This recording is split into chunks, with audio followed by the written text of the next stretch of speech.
Sobat Cerita dari Rumah, ada satu kalimat yang sering terdengar ketika perusahaan mulai bermasalah.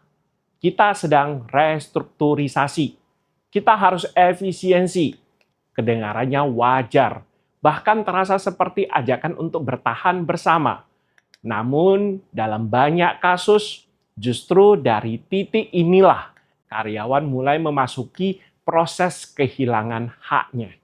Banyak orang berpikir, kalau perusahaan hampir bangkrut, karyawan adalah pihak yang paling lemah. Padahal dalam hukum Indonesia, karyawan justru memiliki posisi yang sangat kuat. Karyawan adalah kreditur yang didahulukan. Artinya hak karyawan seharusnya dibayar lebih dulu dibandingkan pihak-pihak lain yang tidak memiliki prioritas. Namun kenyataannya banyak karyawan tetap dirugikan. Mengapa? Karena tidak memahami haknya dan tidak tahu bagaimana menggunakannya. Ketika perusahaan mengatakan gaji akan diturunkan, untuk sementara tidak dibayar, atau lebih baik Anda mengundurkan diri. Sebagian besar karyawan langsung menerima. Padahal secara hukum, penurunan gaji tidak boleh dilakukan sepihak.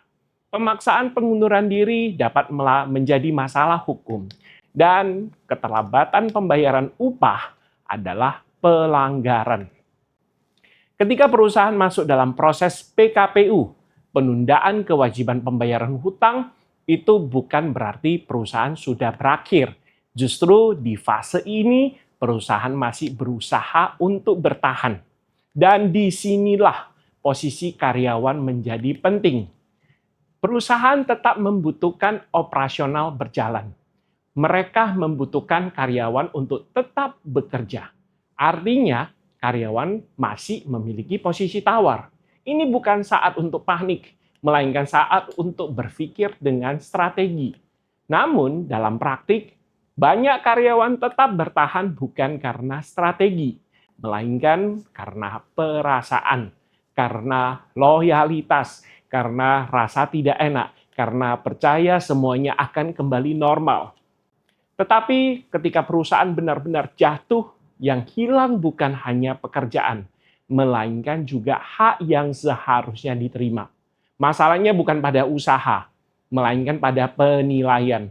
Dalam situasi seperti ini, ada beberapa hal yang harus dilakukan. Pertama, simpan semua bukti, kontrak kerja, slip gaji, dan komunikasi. Kedua, jangan menyetujui perubahan yang merugikan tanpa pertimbangan. Ketiga, aktif mencari informasi tentang kondisi perusahaan. Keempat, siapkan alternatif. Jangan menunggu sampai semuanya terlambat. Karena dalam kondisi krisis, yang bertahan bukan yang paling setia, tetapi yang paling siap. Perusahaan bisa jatuh, itu adalah resiko bisnis. Namun, hak karyawan seharusnya tidak ikut hilang. Yang menjadi masalah bukanlah apakah hak itu ada, melainkan apakah Anda tahu bagaimana cara mempertahankannya.